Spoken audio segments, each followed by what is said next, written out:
प्रेम से बोलिए आनंद कंद भगवान की जय। जय। गुरुर्ब्रह्मा गुरुर्विष्णु गुरुर्देव महेश्वरा गुरुर्साक्षात् परम ब्रह्म तस्मै श्री गुरुवे नमः। बंदो गुरुपदकंज कृपा सिंधु नररूपहरि महामोह तव पुंज जासु बचन रविकरणी कर अखण्डमण्डलाकारं व्याक्तं वेनं चराचरं तत्पदं दर्शितं वेनं तस्मै श्रीगुरुवे नमः। प्रेम से बोलिए श्री सद्गुरुदेव महाराज की जय। जय। आदि शक्ति श्री जग जननी माता जी की जय। जय। सभी दिव्य परिवारों की जय। जय। सभी पूजनीय संत महात्माओं की जय। सच्चे गुरु दरबार की जय। आज के इस यूए वीकली सत्संग में देश विदेश से उपस्थित सभी पूजनीय संत महात्मागण, प्रेमीगण एवं जिज्ञासु सभी को स्वागत और मेरा सादर जय श्री सच्चिदानंद। हर एक शुक्रवार की तरह आज भी हम लोग प्रेम भाव से सत्संग श्रवण करने के लिए उपस्थित हुए हैं। तो चलिए आज का कार्यक्रम को शुरू करते हैं गुरु वंदना से।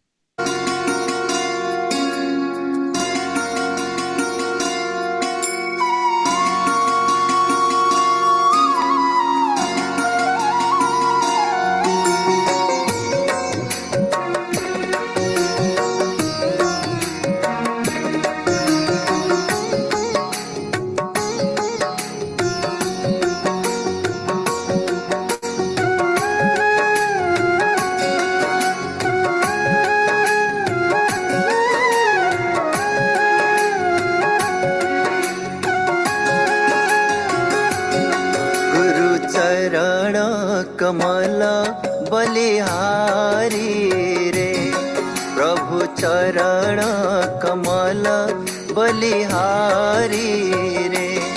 मेरे मन की दुविधा तारी रे, मेरे मन की दुविधा तारी रे। गुरु चरण कमल बलिहारी रे, प्रभु चरण कमल बलिहारी रे।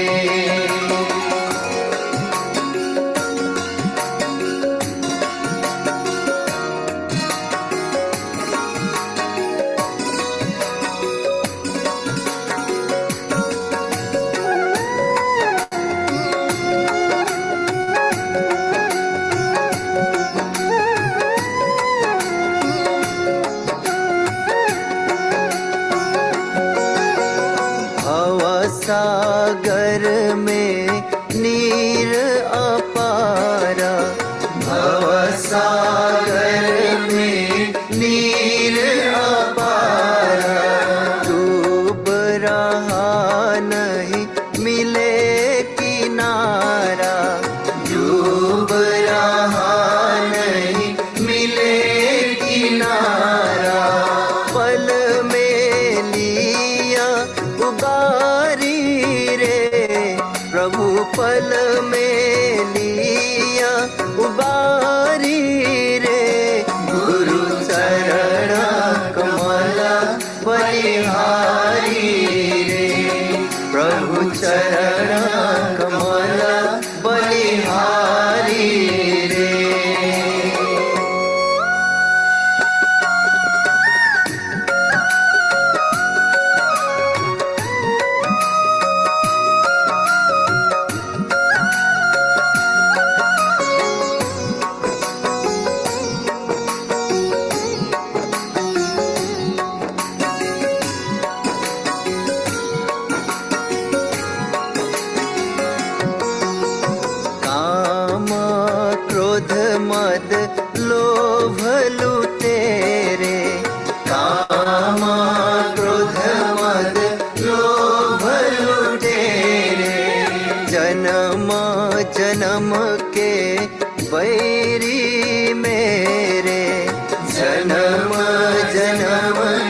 भाव सब दूर कराया, द्वैत भाव सब दूर कराया।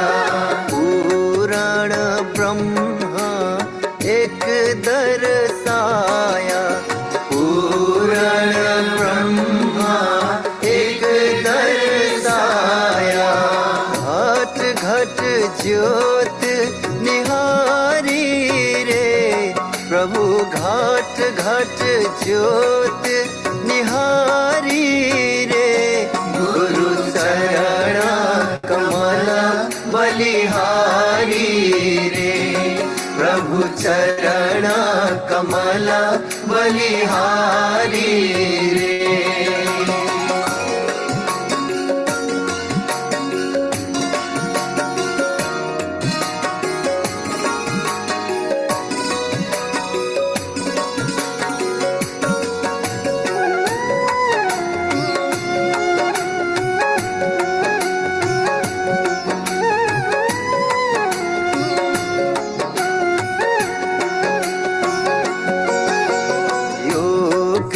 युगत गुरु देव बताए, योग युगत गुरु देव बताए।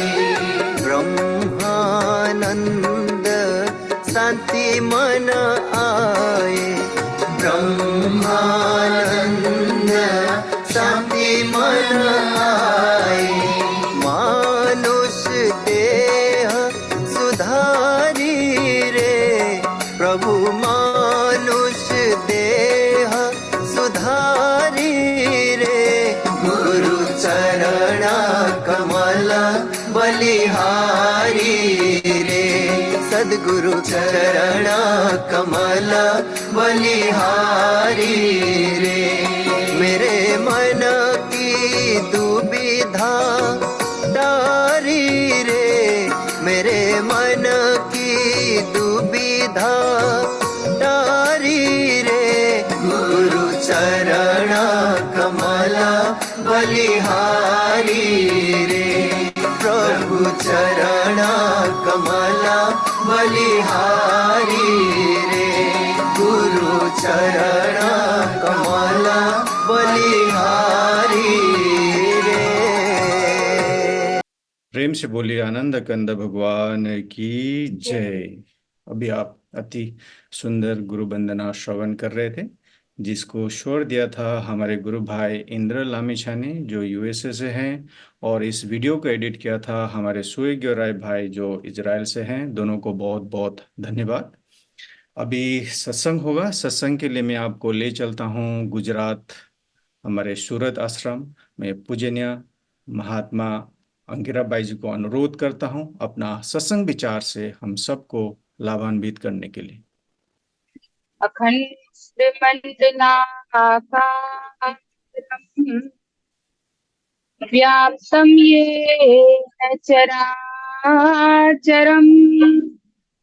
तत्पदं दर्शितं येन तस्मै श्री गुरवे नमः। गुरु की वंदना भाव से बारंबार, नाम की नौका से किया जिसने उसे पार। गुरु गोविंद दोनों खड़े साके लागो पाए, बलिहारी गुरुदेव की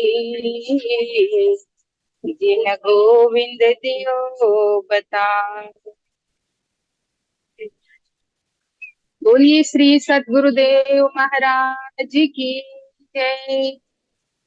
आदि शक्ति जगत जननी श्री माता जी की जय।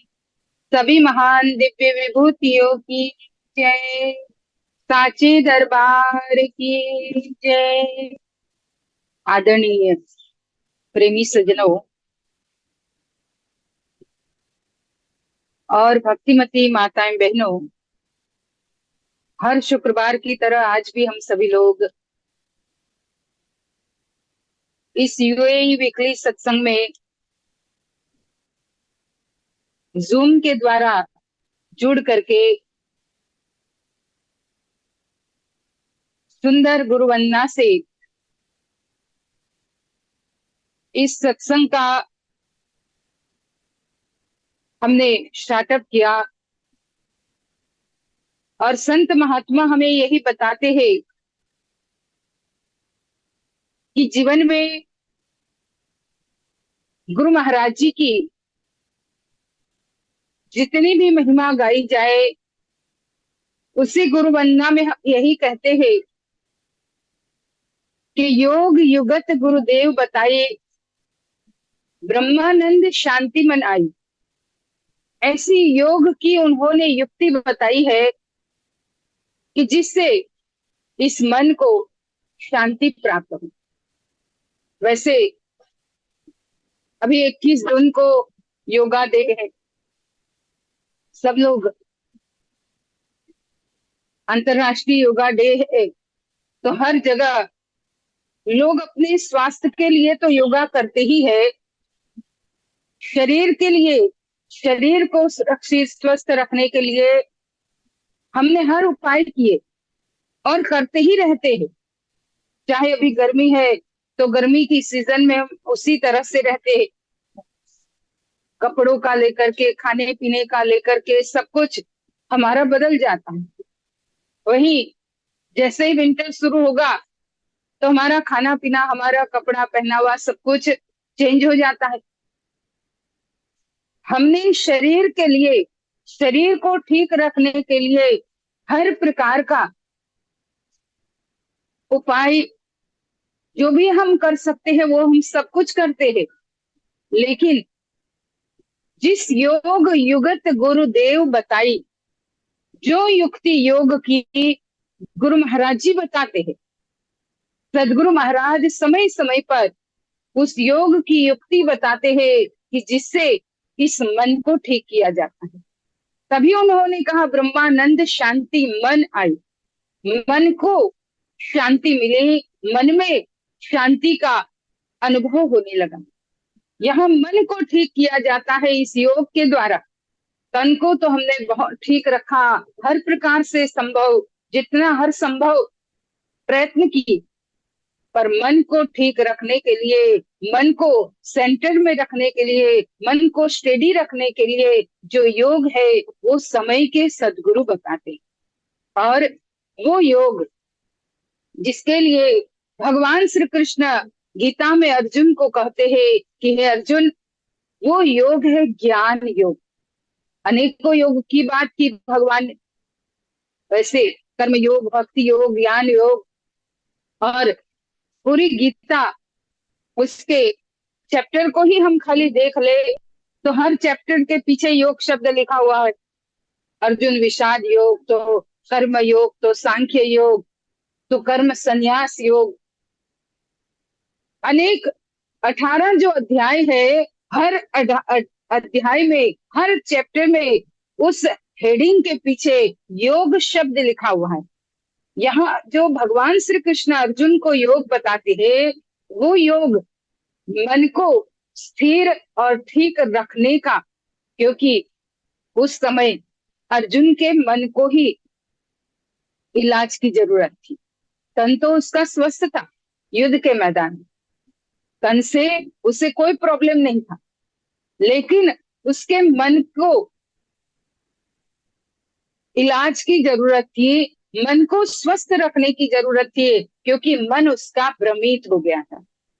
मन उसका डिस्पोंडेंट, अर्जुन खुद डिस्पोंडेंट हो गया, मन भ्रमित हो गया, मन कुछ सोचने की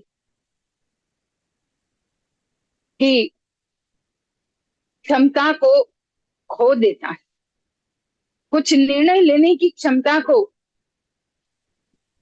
जब खो दिया हर तरह से, तब भगवान श्री कृष्ण अर्जुन को कहते हैं कि हे अर्जुन, तुझे ऐसे योग की जरूरत है जो योग निरंतर हमारे प्राणों के अंदर चल रहा है, जिसके लिए कहा तस्मात् सर्वेषु कालेषु मामनुस्मृत्य च मय्यर्पिता मनोर्बुद्धिं माम एवस्यसि संशयम्। अर्जुन, तू हर समय ऐसे योग को अपने हृदय में, अपने प्राणों को में प्रकट कर कि जिसके द्वारा तू युद्ध भी करता रहेगा, लेकिन फिर भी तेरा जो ये भटकता हुआ मन है वो कहीं भी इधर उधर अस्थिर नहीं होगा। ये भटकते हुए मन को तो अपने कंट्रोल में कर लेगा। और तब अर्जुन पूछता है कि ऐसे योग के बारे में तो कभी मैंने सुना ही नहीं। हे कृष्ण, बताइए कौन सा वो योग है। जब अर्जुन को भगवान श्री कृष्ण ने ज्ञान योग की बात कही और कहा कि ऋते ज्ञानान्न मुक्ति, उस ज्ञान योग के बिना मुक्ति संभव नहीं है। नहीं ज्ञानेन सदृशम पवित्रम मिह विद्यते। हे अर्जुन, ज्ञान के समान, ज्ञान योग के समान संसार में और कोई दूसरी पवित्र चीज, पवित्र वस्तु नहीं है। उसी ज्ञान की महिमा गाते हुए भगवान श्री कृष्ण कहते हैं, यज् ज्ञात्वान पुनर्मोहम येव यास्यसि पांडव येन भूतानि अशेषेण द्रक्ष्यात् अन्यथो मयि। अर्जुन, उस ज्ञान को जान लेने मात्र से जीव मोह के बंधनों से मुक्त हो जाता है। उसका मोह का जो बंधन है वो टूट जाता है, क्योंकि मोह का बंधन जब तक व्यक्ति का जुड़ा हुआ है तभी तक सारा भ्रम भी है और सारा भय भी रहता है। जैसे ही मोह का बंधन टूटता है, मोह का तार हमारा टूट जाता है, तो अपने आप हमारी विवेक की आंख खुल जाती है। उस विवेक की आंख के द्वारा ही जीव सही रास्ते पर ठीक से डिसीजन ले पाता है, निर्णय ले पाता है। जब तक विवेक की आंख बंद है, भले बाहर की आंख खुली है पर विवेक की आंख बंद है, तो आप किसी भी प्रकार का ठोस निर्णय नहीं ले पाओगे। आप खुद ही अनस्टेडी रहोगे, आपका मन अनस्टेडी रहेगा, आप खुद ही इतने चंचल रहोगे। जब आप खुद ही अनस्टेडी हो तो आप कैसे कोई ठोस निर्णय ले पाओगे। तो ऐसे में भगवान श्री कृष्ण कहते हैं कि अर्जुन, इससे तेरी विवेक की आंख खुल जाएगी। और हमारे ज्ञानियों ने भी यही कहा कि जिसकी विवेक की आंख अगर बंद है, सत्संगस्य विवेकस्य निर्मलम नयनम द्वयम यस्य नास्ति नरः स्वंधा पथै निस्यात् नस्यात् कुमार्गम। कि सत्संग और विवेक ये हमारे दो निर्मल नेत्र है, ये दो पवित्र नयन है। अगर यही दो बंद है तो व्यक्ति भय कुमार्ग में ही जाएगा, वो तो अंधा कहलाएगा, क्योंकि यही मेन मूल आंखें है। अब मूल आंखों को छोड़ करके, उसे बंद करके हम ये बाहर की आंखें तो खूब खोल के रखते हैं। बाहर की आंखों से तो खूब हम सब कुछ देखते हैं, खूब सब कुछ करते हैं, लेकिन जब तक वो अंदर की आंख, विवेक की आंख नहीं खुलती, तब तक व्यक्ति न निर्णय लेने में सक्षम होता है, न वो सत्य असत्य का कोई मार्ग चुन पाता है। तो संत ज्ञानी हमें यही समझाने के लिए हमारे बीच में आते, क्योंकि संसार में ये बहुत जरूरी है। ये संसार जो ड्युअलिटी से बना हुआ है, जड़ चेतन गुण दोषमय विश्व किन्न करतार संत हंस गुण गहि पाए परिहरि वारी विका। जड़ है तो चेतन भी है, गुण है तो दोष भी है, सत्य है तो असत्य भी है, भाई दिन है तो रात भी है। हमें दोनों को स्वीकारना पड़ेगा। पर इसमें दिन जो है वो प्रकाश का प्रतीक है, रात जो है अंधेरे का, अंधकार का प्रतीक है। वो हमें निर्णय लेना होगा कि हमें प्रकाश की तरफ अपने आप को आगे बढ़ाना है, कि हमें अंधकार में रह करके अंधेरे में उलझना है, अंधेरे में भटकना है, अंधेरे में भ्रमित होना है, अंधेरे में भयभीत होना है। इसी ड्युअलिटी में हर चीज जहां ड्यूअल से बनी हुई है, जहां हर चीज हम देखते हैं, सुख है तो दुख भी है। अभी आज हम जहाँ सत्संग में आए हुए हैं, यहाँ सोसाइटी में, कृष्णा पार्क सोसाइटी, तो ऐसी घटना यहाँ बनी हुई है। अभी पिछली 14 तारीख को ही, पिछले महीने की शुक्रवार का ही दिन था। एक साथ 7 लोग, और घर के परिवार के ही खाली 4 लोग एक साथ पानी में डूब गए। इसी सोसाइटी के 7 लोग उसमें पानी में डूब के नहाने गए थे। और नहाने में ही एक भाई, तो सबसे बड़ा भाई था, जो केवल 45 का था। उसके बाद उसके अपने 2 बेटे, जो एक 12 साल का, एक 14 साल का। उसके भाई का एक बेटा, वो 11 साल का था, 10 साल का था। और उसी सोसाइटी के 3 और बच्चे, कोई 13 का, कोई 14 का। ऐसे करते 7 लोग इसी सोसाइटी में, एक ही घर में तो 4 लोग इस संसार से गए। और अभी उन्हीं की श्रद्धांजलि के, आत्म शांति के लिए आज 1 महीने के बाद सत्संग रखा गया। और वहां जब उस घर का माहौल देखते हैं, उससे पहले हम जब कुछ महीने पहले यहाँ आए थे तो कुछ अलग माहौल था। अभी घर का माहौल ऐसा है कि जहाँ हमें ऑटोमेटिक एक वैराग्य सा, कि क्या जीवन है, कैसा व्यक्ति का, कैसे लेख लिखे हुए रहते हैं, कैसे पूर्व निर्धारित व्यक्ति का सब कुछ होता है। और ये भी स्वीकारना ही पड़ता है। हम कितना कुछ कर ले, कितना रोए धोए, सब कुछ करें। अब जिस बहन का पति और दोनों बेटे, छोटे छोटे बेटे, 2 ही बेटे थे, दोनों ही चले गए। उसी का छोटे भाई का एक बेटा था, वो भी चला गया। तो वहां पे जो गम की छाया उस घर में है, मैंने कहा कि क्या करें, इसमें हमारे हाथ में तो कुछ है ही नहीं। जहां तक हम पहुंच पाते हैं वहां तो हम सब कुछ करते हैं, लेकिन जहां हमारी पहुंच नहीं है, वहां उस सत्य को हमें, भले कड़वा है लेकिन स्वीकार करना ही पड़ेगा। ये तो एक ऐसा विल है जो ऊपर जाता है, नीचे आता है, दोनों को ही हमें एक्सेप्ट करना पड़ेगा। लेकिन कभी कभी ये मन हमारा ऐसी ऐसी घटनाओं को जब सुनता है, ऐसी ऐसी घटनाओं को जब हमारे सामने लाता है, अभी जैसे कुवैत के बारे में हम सुनते हैं, कैसे लोग जल गए, कितने लोग जल गए। यहाँ भारत देश के ही कितने लोग जल गए, और वहां के तो कितने ही जले हुए हों। तो भाई, सबका जो लिखा हुआ है वो हमें एक्सेप्ट करना ही पड़ता है।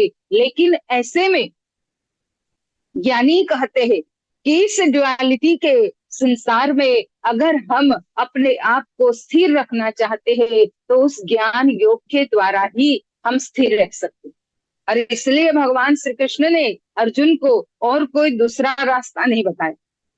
ये नहीं कहा कि अर्जुन अभी तेरा मन ठीक नहीं है, अभी तो ये समझ रहा है कि ये लोग मेरे हैं, तो ऐसा कर, तो आज आराम कर ले, या तो तू कहीं मंदिर में चला जा, या तो कुछ कक्ष में जाकर के, अपनी शिविर में जाकर के कुछ माला घुमा ले। भगवान श्री कृष्ण ने ये कुछ नहीं कहा।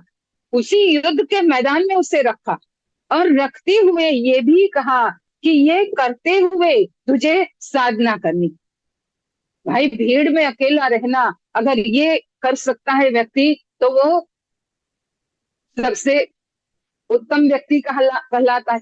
एकांत में तो हम अपने आप को एकाग्र कर ही सकते हैं, लेकिन जो भीड़ में रह करके भी खुद को एकांत में रख सकता है, भीड़ में रह करके भी खुद अकेला रह सकता है, तो यही ज्ञान योग का एक सबसे बड़ा गुण है। तो अर्जुन को युद्ध के मैदान में भगवान ने कहा कि अर्जुन तू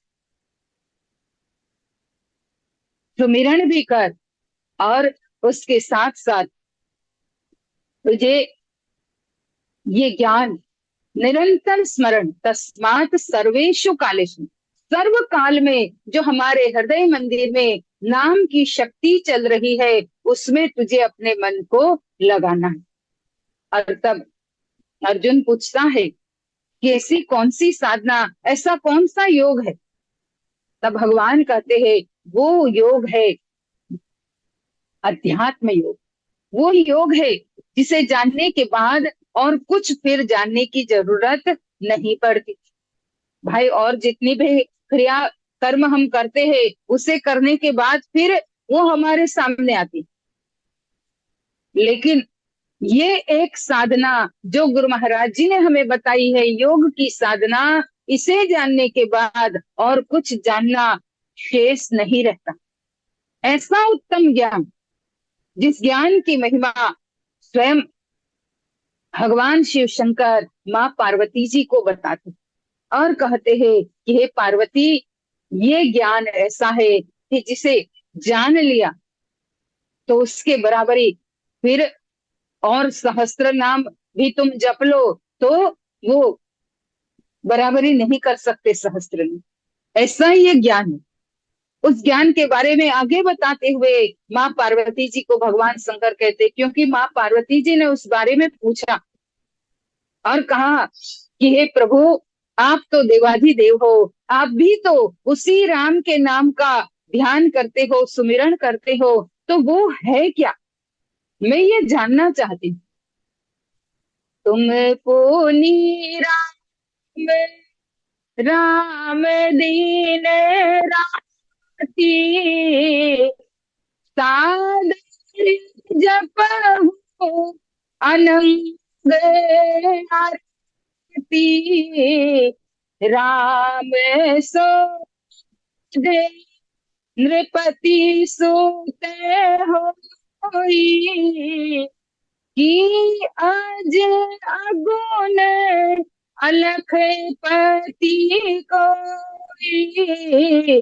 भगवान शंकर को माँ पार्वती जी पूछते हैं कि तुम पुनि राम राम दिन राति, कि आप तो स्वयं उसी राम का निरंतर स्मरण करते दिन रात,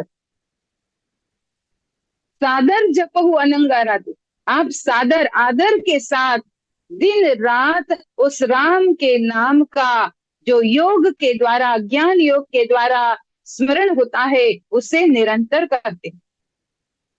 तो क्या वो राम राम सो अवध नृपति सुत होई, क्या वो अयोध्या के राजा के पुत्र ही है, या कि अज अगुण अलख पति कोई? वो अज है, अज माने जन्म मरण से परे, अगुण है, निर्गुण निराकार है।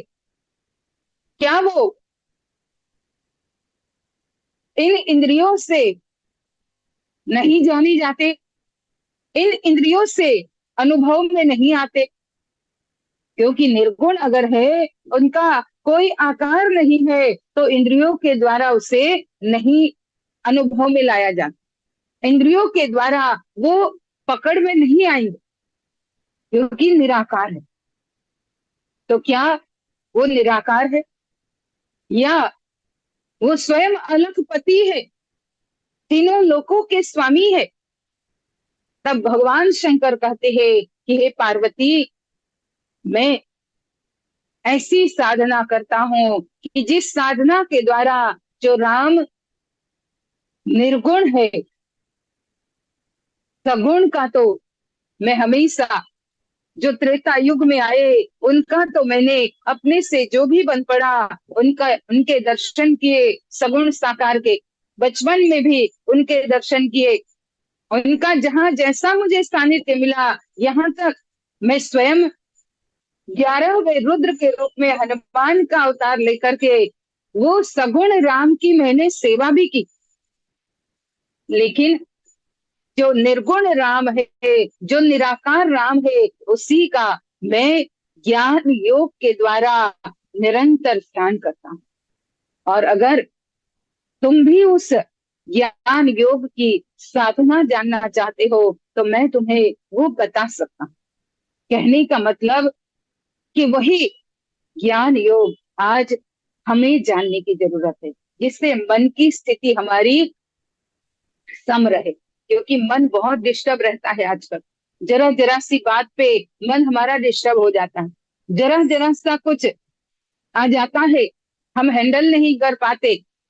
भाई शरीर तो फिर भी हैंडल कर लेता है, लेकिन मन ही हैंडल नहीं करता।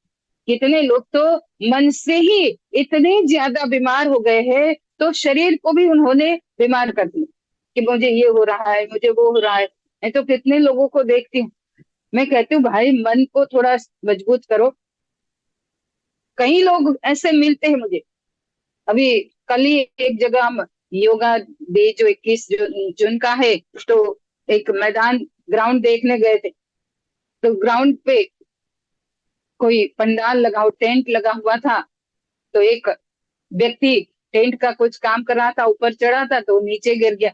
इतना ज्यादा ऊपर भी नहीं था और नीचे भी गिरा तो नीचे कारपेट जैसा बिछा हुआ था, उस पे गिरा। अब जब गिरा तब तो उसकी आंखें आंखें सब खुली थी, आराम से, ऐसे लग नहीं रहा था कि कुछ लगा हुआ होता।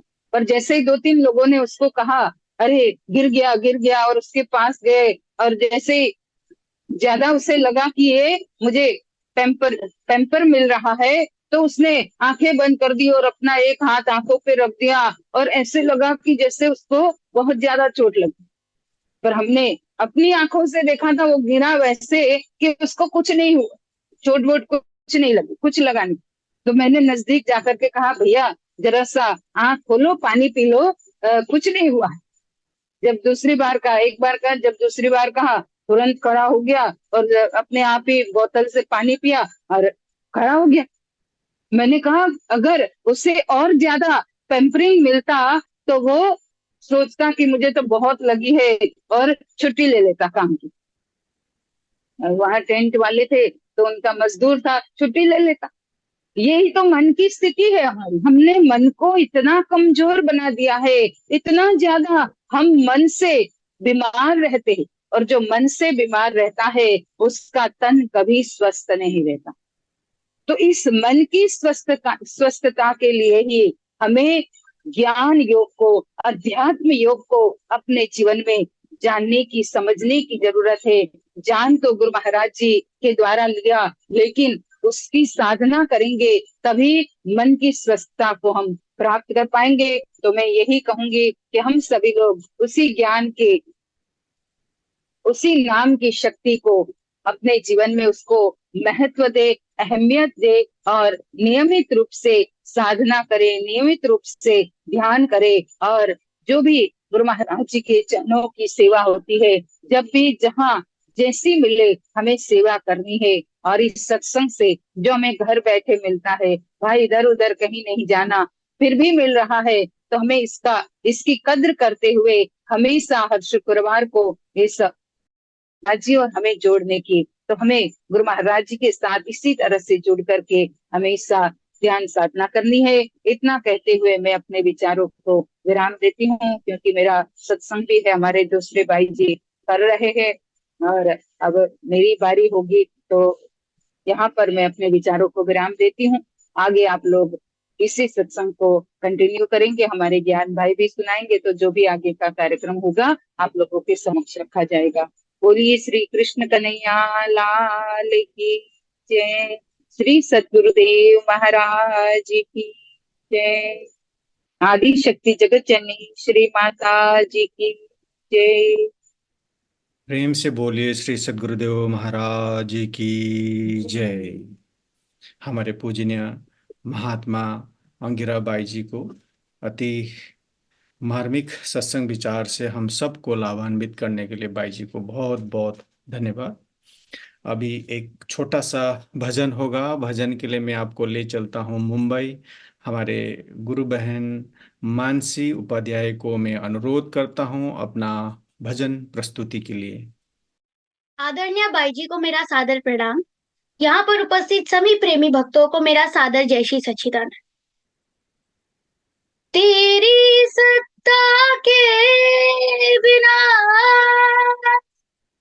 हे प्रभु मंगलमय, पत्ता तक हिलता नहीं, खिले न कोई फूल। प्रेम से बोलिए श्री सद्गुरुदेव महाराज जी की जय। आदि शक्ति जगत जननी श्री माता जी की जय।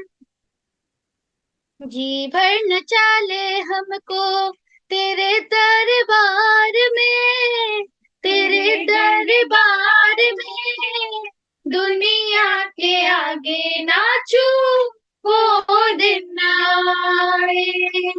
जी भर न चाले हमको तेरे दरबार में, तेरे दरबार में, दुनिया के आगे नाचू वो दिन आए। हम तेरे हो जाए यही एहसान काफी है, फिर जीवन में मेरे न कुछ अरमान बाकी है। तेरे हो जाए यही एहसान काफी है, मेरे जीवन में मेरे न कुछ अरमान बाकी है।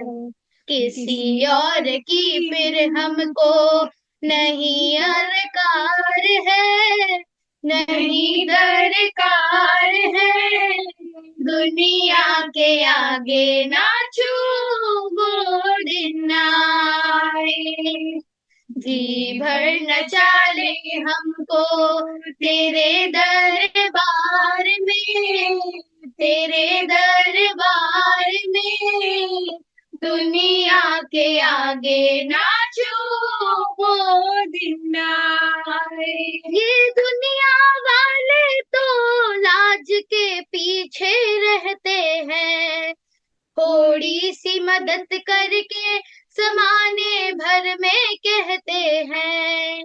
ये दुनिया वाले तो लाज के पीछे रहते हैं, थोड़ी सी मदद करके समाने भर में कहते हैं।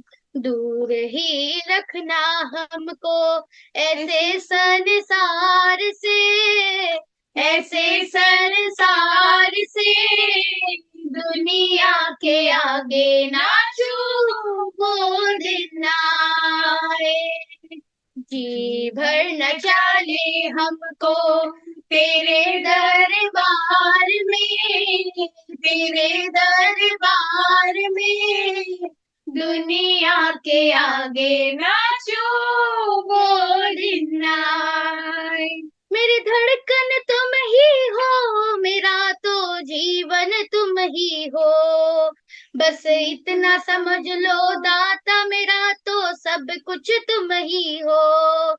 मेरी धड़कन तुम ही हो, मेरा तो जीवन तुम ही हो, बस इतना समझ लो दाता मेरा तो सब कुछ तुम ही हो। चौखट पे तेरी गुरुवर मेरा परिवार है, मेरा परिवार है, दुनिया के आगे नाचू वो दिन आए। जी भर न चाले हमको तेरे दरबार में, तेरे दरबार में, दुनिया के आगे नाचू वो दिन आए। दुनिया के आगे नाचू वो दिन आए, दुनिया के आगे नाचू वो दिन आए।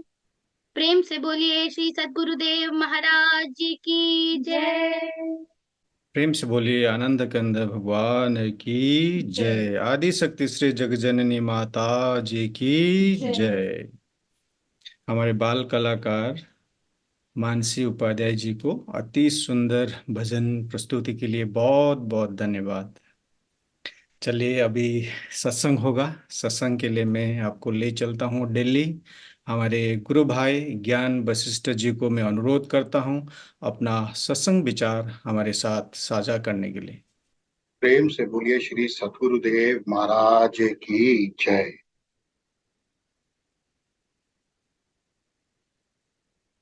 अभी हम लोग पूजनीय भाई जी का सत्संग सुन रहे थे और भाई जी ने वहां पर एक बात कही कि हमको अपने मन को मजबूत बनाना है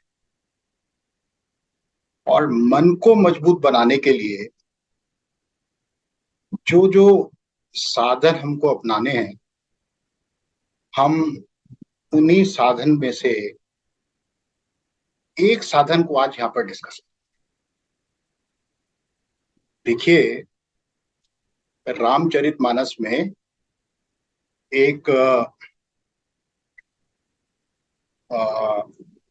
प्रसंग है कि भगवान शंकर अगस्त मुनि के आश्रम में गए।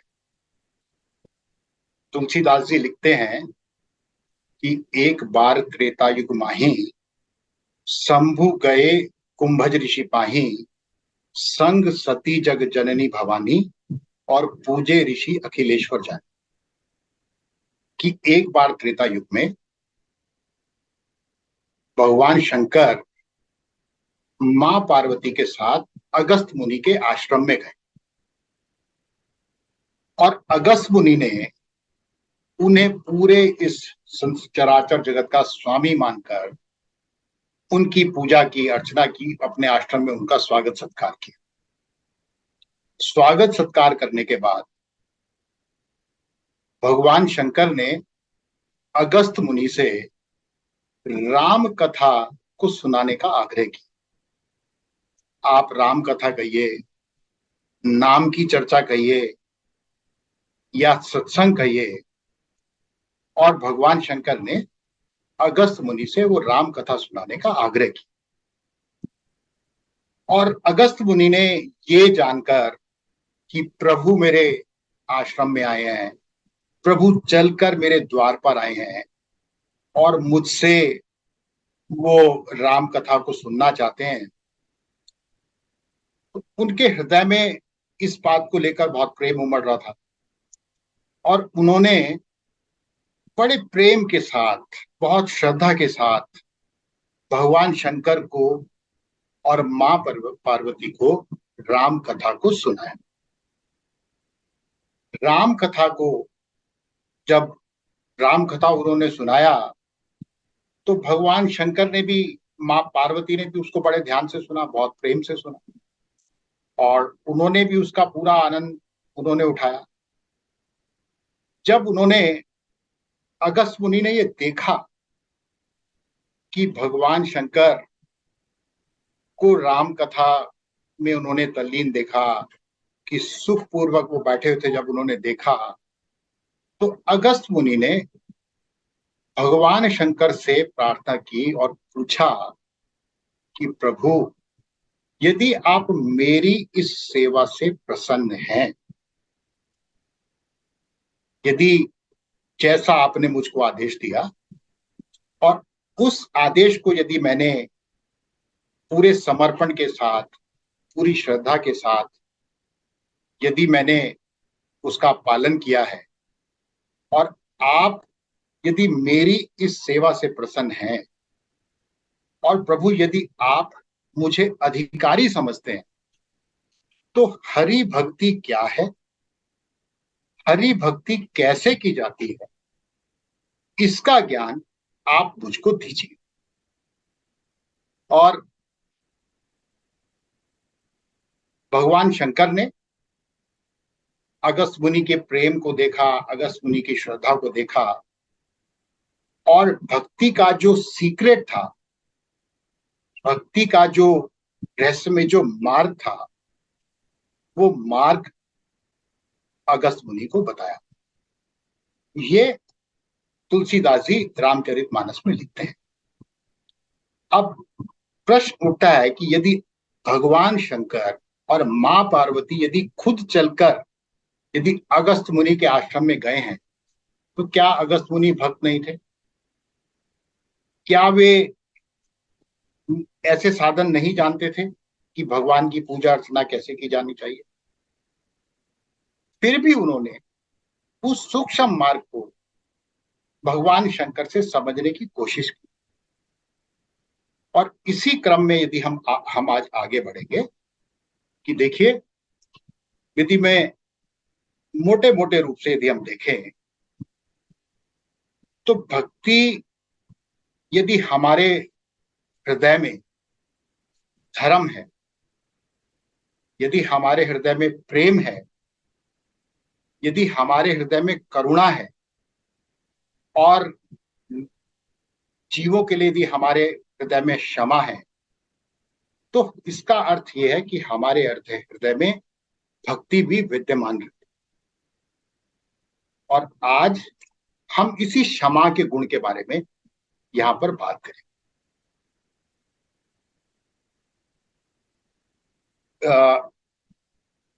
ट्रेन के अंदर एक वृद्ध सज्जन जो थे, वो रामचरितमानस पढ़ रहे थे। अब वो जब रामचरितमानस पढ़ रहे थे तो उसी समय एक यंग कपल जो है वो ट्रेन के अंदर आ गया। ट्रेन के अंदर आ गया, उन्होंने देखा कि ये वृद्ध सज्जन जो है वो रामचरितमानस का पाठ पढ़ रहे हैं। तो उन्होंने बोला कि आप ये इतनी पुरानी किताब को क्यों पढ़, इस पुरानी बुक को क्यों पढ़? दिस इज वेरी ओल्ड और इट हैज नो रिलेवेंस। इसका कोई मीनिंग नहीं है, इसका आज के समय में कोई रिलेवेंस नहीं है। उन वृद्ध व्यक्ति ने इस बात का कोई जवाब नहीं, वो ना उन्होंने सर उठाया, वो अपना रामचरितमानस को पढ़ते रहे। ट्रेन कुछ देर चली, 2 घंटे 3 घंटे चली। चलने के बाद एक स्टेशन पे रुकी, और स्टेशन पे रुकने के बाद वो जो यंग कपल था वो नीचे प्लेटफॉर्म पे उतर गया और कुछ खरीदने लगा जरूरत का सामान। उस जरूरत के सामान में उनको ये ध्यान नहीं रहा कि ट्रेन ने विशल दे दी है और ट्रेन प्लेटफॉर्म पे आगे बढ़ने लगी है। और जब उन्होंने नोटिस किया कि ट्रेन चल रही है, तो उन्होंने दौड़ना शुरू किया। अब वो ट्रेन पकड़ने की सापाधापी में क्या होता है कि जो मेल जो मेंबर था वो तो ट्रेन में चढ़ गया, लेकिन उसने देखा कि यार मेरी वाइफ तो नीचे प्लेटफॉर्म पे ही रह गई, ट्रेन जा रही है।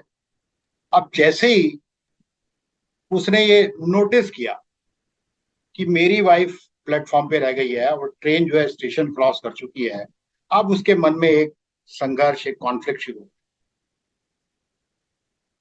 अब उस आपाधापी में उस थोड़ा जो भी जिस तरह का उसके मानसिक स्थिति थी, उस मानसिक स्थिति में उसने ट्रेन को पुल किया। ट्रेन को पुल करने के बाद ट्रेन कुछ दूर रुकी और उसने कोशिश की, उसकी वाइफ आई और वो दोनों वापस उस कोच के अंदर आए।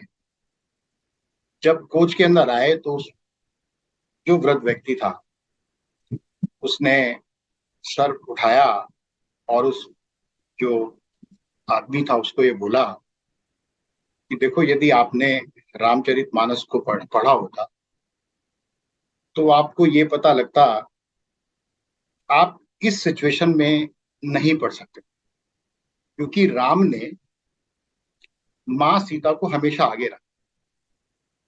राम kept मां सीता फर्स्ट, kept मां सीता अहेड।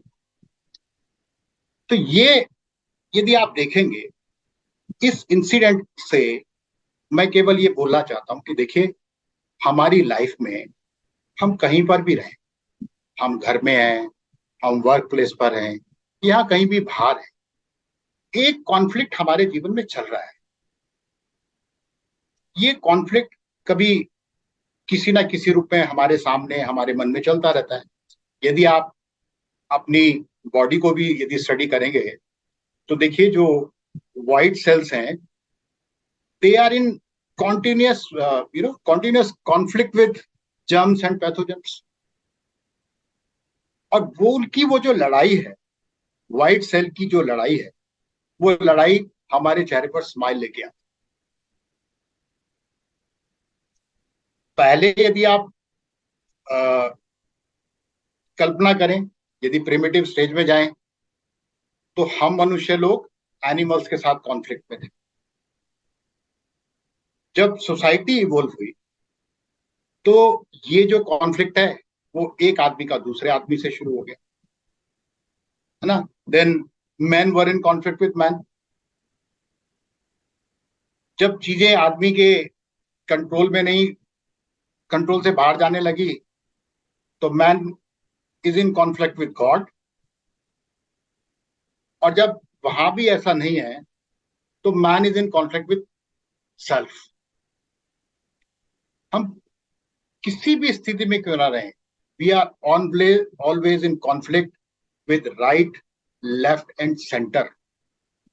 हमारे मन की जो गति है वो इतनी तेज है कि यदि आप बुद्धिस्ट फिलॉसफी को पढ़ें तो वो कहते हैं कि एक कृति में 7 माइंड्स का मूवमेंट है, और एक कृति का जो टाइम वो कैलकुलेट करते हैं, that is 1 trillionth of a second. 1 कृति is equal to 1 trillionth of a second. तो हमको आज ये समझना है कि हम ये जो कॉन्फ्लिक्ट, जो संघर्ष, जो फाइट हमारे अंदर चल रही है, हमारे मन के अंदर चल रही है, अलग अलग जगह पर ये अलग अलग फॉर्म में हमारे सामने आती है, इस फाइट को हमें कैसे लड़ना है, कैसे इसको जीतना है, कैसे इसको ओवरकम करना। अब देखिए, कभी कभी कोई भी आपका कॉन्फ्लिक्ट है, चाहे वो घर में है, चाहे वो वर्क प्लेस पे है, चाहे वो बाहर है, सम टाइम आप कुछ एडजस्टमेंट करते हैं, सम टाइम आप उसको, है ना, ओवरकम कर लेते हैं, आप उसको कंट्रोल कर लेते हैं, सम टाइम आप उस कॉन्फ्लिक्ट को अवॉइड करते हैं, और some time you just you कंसीड कि let consider and go and accept it, कि जो जैसा है उसको आप एक्सेप्ट कर लेते हैं। मैं एक छोटी सी बात आपको बोलता हूँ। देखिए, इलनेस हम सभी को, ठीक है, किसी को ट्यूबरक्लोसिस हो गया, लेकिन वो 1 टाइम ट्यूबरक्लोसिस आपको इतना पेन नहीं देता है जितना पेन आपको 24 आवर्स का फटीग देता है ना। 24 आवर्स यदि आपको एक कॉन्स्टेंट हेडेक है, तो वो आपको जितना पेन दे रहा है, जितना तकलीफ वो दे रहा है, उतना पेन शायद 1 टाइम टीबी होने से भी आपको नहीं हो। हेडेक भी छोड़ो, फटीग भी छोड़ो, द मोस्ट कॉमन प्रॉब्लम, यदि 24 आवर्स आपको एसिडिटी है, तो आपका क्वालिटी ऑफ लाइफ क्या है? ये जो छोटे छोटे कारण है, ये आपकी क्वालिटी ऑफ लाइफ को किल कर देते, it kills the quality of your life. तो जो कॉन्फ्लिक्ट हैं, चाहे वो हमारे बाहर के कॉन्फ्लिक्ट हैं, चाहे वो हमारे मन के अंदर के संघर्ष हैं, ये हमको कहीं ना कहीं किसी ना किसी रूप में हमारी लाइफ को डिस्टर्ब करते हैं। कभी ये मोरल डायलेमा के रूप में हमारे अंदर आते हैं, कभी सोशल कंफ्यूजन हमारे अंदर क्रिएट करते हैं, कभी करियर में कॉन्ट्राडिक्शंस लेकर आते हैं, और कभी स्पिरिचुअल डेड एंड बन के आते हैं, ऐसे गतिरोध उत्पन्न कर देते हैं कि हम जीवन में आगे ही नहीं बढ़ पाते। और कभी पूरी तरह से, देखिए, इमोशनल ब्लैकआउट हम लोग हो जाते है ना। भावनात्मक रूप से पूरा अंधकार हमको सामने, हमको समझ ही नहीं आता कि हम जो अब सामने व्यक्ति बैठा है, हम उससे किस तरह से बात करें, किस तरह से इश्यूज को रिजोल्व करें। तो ये जो कॉन्फ्लिक्ट की स्थिति है, देखिए, मैं आपको छोटा सा एक एग्जांपल देता हूँ। अब तो शायद दिल्ली में ऐसा नहीं होता, लेकिन पहले क्या होता था, कभी कभी यहाँ पर इलेक्ट्रिसिटी चली आती थी, तो पहले तो लोग इंतजार करते थे 10 मिनट 15 मिनट की पावर आ जाएगी। अब पावर नहीं आई तो they take off their shirt उतार ली। फिर धीरे धीरे क्या हुआ, जब ये ज्यादा प्रॉब्लम होने लगी तो लोग सड़कों पे आ गए, एंड दे आर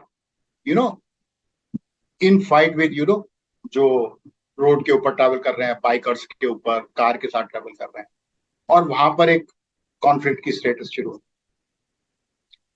वो जो बाइकर्स हैं उनका इससे कोई लेना देना नहीं, इस समस्या से उनका कोई लेना देना नहीं।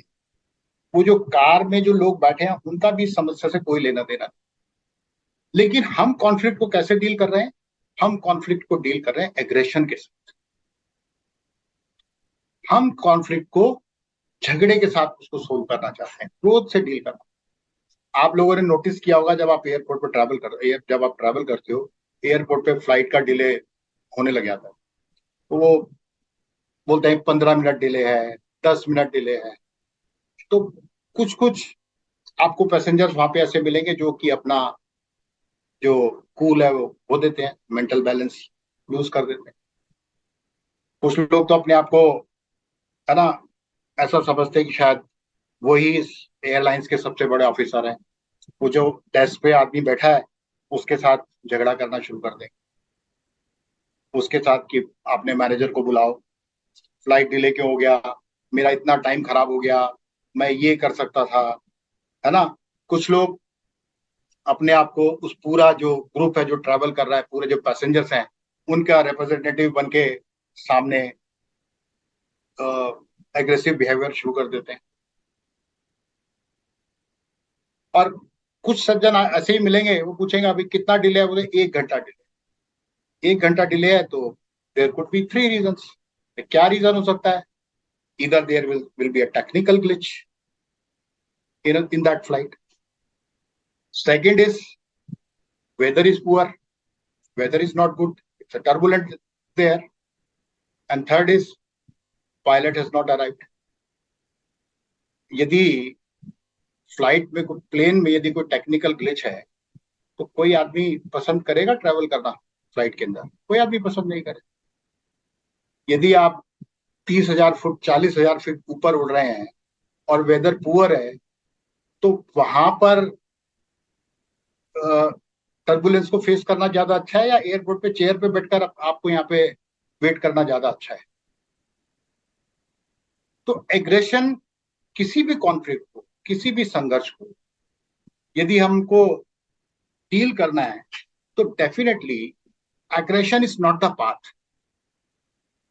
समटाइम हम सबमिसिव हो जाते, सामने वाले ने जो कहा हमने मानना शुरू कर दिया कि यार झगड़ा नहीं हो किसी तरह से, है ना। देखिए ये एक रास्ता है, लेकिन ये आपके अंदर रिसेंटमेंट क्रिएट करता है। सबमिशन आपको डीपली हर्ट करता है। यदि आप सबमिसिव बन जाएंगे तो आप सफर जरूर करें। तो submission may not be the path. Sometime लोग उस संघर्ष की स्थिति में अपने आप को इवेट कर लेते हैं, है ना, इवेजन का रास्ता अपनाते हैं। डिसीजन नहीं लेंगे, डिसीजन को डिले करते हैं, लोगों से मिलना बंद कर देते हैं, अपने आप को आइसोलेट कर देते हैं, सोसाइटी से अपने आप को कट ऑफ कर लेते हैं। और ये जो स्थिति है, ये स्थिति डीप डिप्रेशन का रास्ता खोल के। तो आई वांट टू से कि जीवन में संघर्ष सभी के साथ है, किसी ना किसी रूप में, किसी ना किसी सिचुएशन में हम सब एक संघर्ष के वातावरण में जी रहे हैं। और जब तक हम हैं, ये संघर्ष का वातावरण रहेगा। और इस संघर्ष के वातावरण को हैंडल करने के लिए aggression is not the path, submission may not be the path, and evasion can never be the path. The only way is we have to take positive action in our life. अब वो positive action हमको decide करना है कि हम किस and को pursue करने जा रहे हैं। That what and we are pursuing, हम स्पिरिचुअल एंड परस्यू कर रहे हैं या मटेरियल एंड को परस्यू कर रहे हैं। We want peace or we want price, that we have to decide. देखिए रामचरितमानस में एक बहुत बड़ा कॉन्फ्लिक्ट क्रिएट और वो कॉन्फ्लिक्ट क्या था कि भगवान राम को राज्याभिषेक होना था, है ना, भगवान राम को राज्याभिषेक होना था। लेकिन माँ कैकेयी ने भरत के लिए राज्य मांगा और भगवान राम के लिए वनवास मांगा, 14 साल का वनवास मांगा। भरत राजा बनना ही नहीं चाहते थे और प्रभु राम उनकी अपने पिताजी की आज्ञा को मान के वन में आ गए। भरत जो है वो उनको वापस लेके आना चाहते हैं, भगवान राम वन में रहना चाहते हैं। ये कॉन्फ्लिक्ट की स्थिति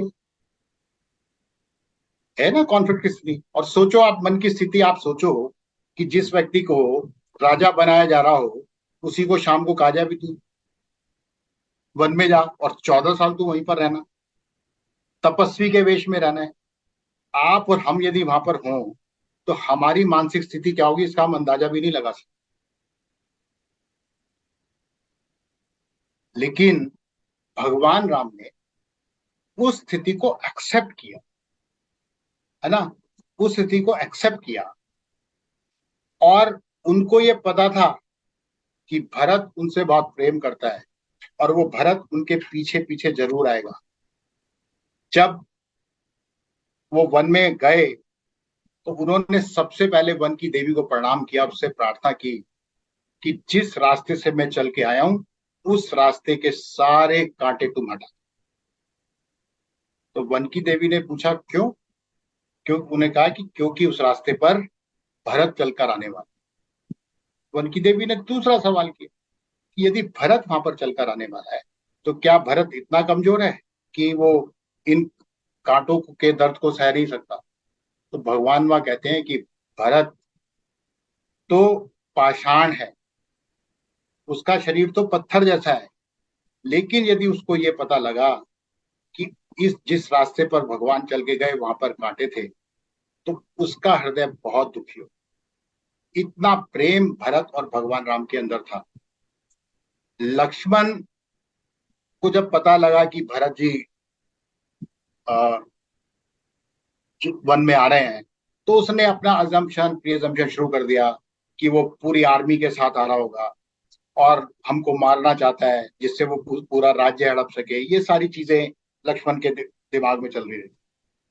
लेकिन भगवान राम ने वहां लक्ष्मण को कंसोल किया। वहां वो क्या कहते हैं कि भरत ऐसा नहीं है, भरत वो है जिसके द्वार के सामने से पाप भी जाने से डरता है।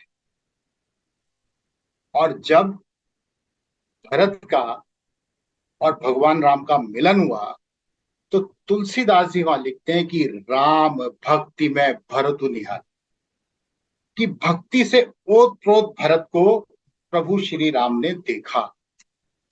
और जब उन्होंने वो ऐसा वहां पे देखा जिस प्रेम से वो एक दूसरे को मिले तो देवताओं को लगा कि भाई कहीं ऐसा ना हो जाए कि भरत के प्रेमवश प्रभु श्री राम भरत की बात मान लें और वापस अयोध्या चले जाएं। तो हमारा जो पूरा जो प्लान है कि प्रभु किस तरह से हमको मुक्ति प्रदान करेंगे वो प्लान फेल ना हो जाए। तो वो कहते हैं कि तुलसीदास जी लिखते हैं कि राम भक्ति में भरतु निहारे, सुर स्वार्थी हरि ही हारे, सब कोई राम प्रेम में देखा, भय अलेख सोच बस लेखा। सब ये सोचने लग गए देवता कि किस तरह से कहीं ऐसा ना हो कि प्रभु जो है वापस अयोध्या ना चले जाएं।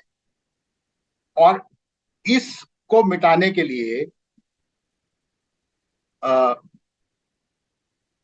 जितने भी देवता थे उन्होंने माँ पार्वती की आराधना की और माँ पार्वती की आराधना करके माँ सरस्वती की उन्होंने आराधना की और माँ सरस्वती की आराधना करके उनसे मांगा कि माँ कुछ ऐसा करो कि भरत की बुद्धि फेर, कि भरत कुछ इधर उधर की बात ना करे, भरत की बुद्धि फेर दो।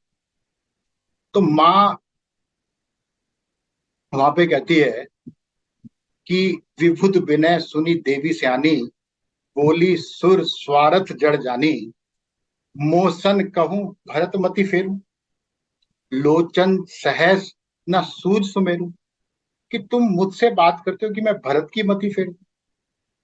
और ये स्थिति ऐसी है आप लोगों की स्थिति मुझको ऐसी लगती है जैसे किसी व्यक्ति की 1000 आंखें हो और 1000 आंखें होने के बावजूद भी सुमेरु जैसा विशाल पर्वत जिसको ना दिखता हो, ऐसा चरित्र वो भरत का वहां पर बखान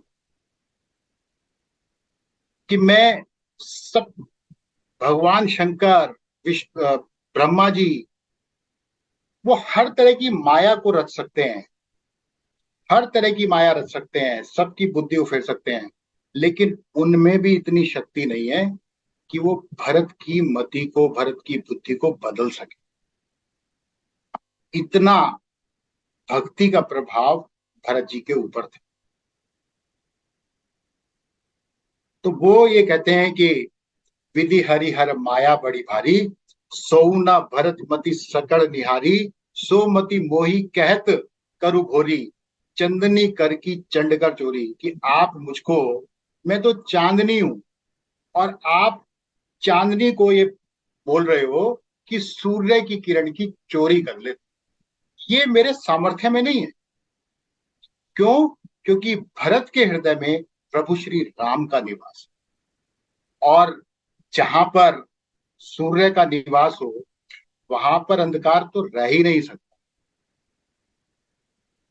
और दूसरी तरफ देखिए, भरत का कैरेक्टर जो है वो मां सरस्वती देवताओं को बता, और जब भरत आए भगवान राम से मिले तो उस पूरे कॉन्फ्लिक्ट को सोल्व करने के लिए उन्होंने एक ही बात कि तात राम जस आयसु देहु, सो सबु करे मोर मते।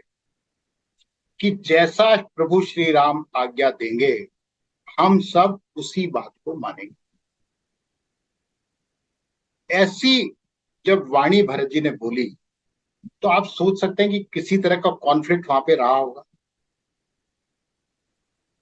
सारा संशय एक एक व्यक्ति के मन में, लक्ष्मण जी के मन में संशय, और किसी के मन में संशय, सब लोगों का संशय दूर हो गया। और वहां पर भरत जी बहुत प्रेम से प्रभु श्री राम के सामने विनय करते हैं, कि कहते हैं कि प्रभु, वैसे तो राजा जनक यहाँ पर विराजमान है, वशिष्ठ मुनि यहाँ पर विराजमान है जो हमारे कुलगुरु हैं, और उनके सामने यदि मैं कुछ बोलूं तो ये अनुचित है, लेकिन आप मुझे मेरे इस अनुचित बर्ताव के लिए क्षमा कीजिए। मैं बहुत छोटा व्यक्ति हूं और कठोर वचन आपसे कह रहा हूं। और क्या बोल रहे हैं? कठोर वचन आपसे कह रहा हूं, लेकिन क्या करते हैं? हृदय में मां सरस्वती का ध्यान करते हैं।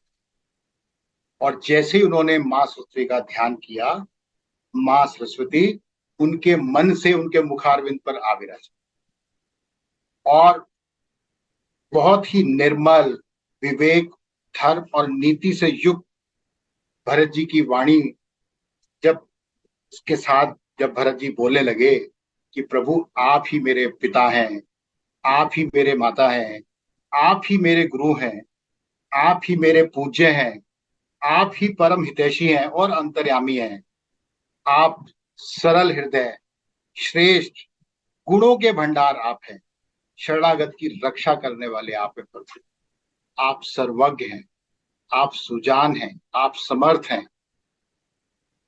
और आपके अंदर गुणों का और अवगुणों को हरने वाली आपकी कृपा है। आप मेरे स्वामी हैं प्रभु, मैं किसी भी तरह से आपके साथ द्रोह करने के योग्य ही नहीं, मेरे अंदर ऐसा कोई गुण ही नहीं है कि मैं आपके साथ द्रोह कर सकूं। मैं मोहवश पिताजी के वचनों का उल्लंघन करके और समाज को बटोर कर मैं यहाँ पर आ गया हूं। मैंने गलती कर दी है, लेकिन फिर भी आपने कृपा करके मेरी उस गलती को अपनी सेवा मान लिया।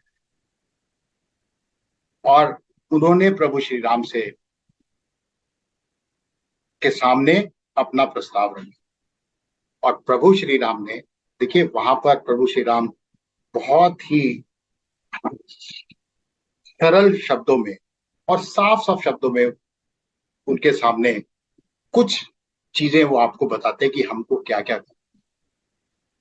भगवान श्री राम ने पहली बात कही कि मोर तुमार परम पुरुषार्थ स्वार्थु सुजस धर्म परम, कि ये तो आपका और हमारा बहुत पुरुषार्थ है कि हम धर्म के काम में लगे हुए हैं और पिताजी की आज्ञा को मानना हमारा धर्म है और हम दोनों पिताजी की आज्ञा का पालन कर रहे हैं।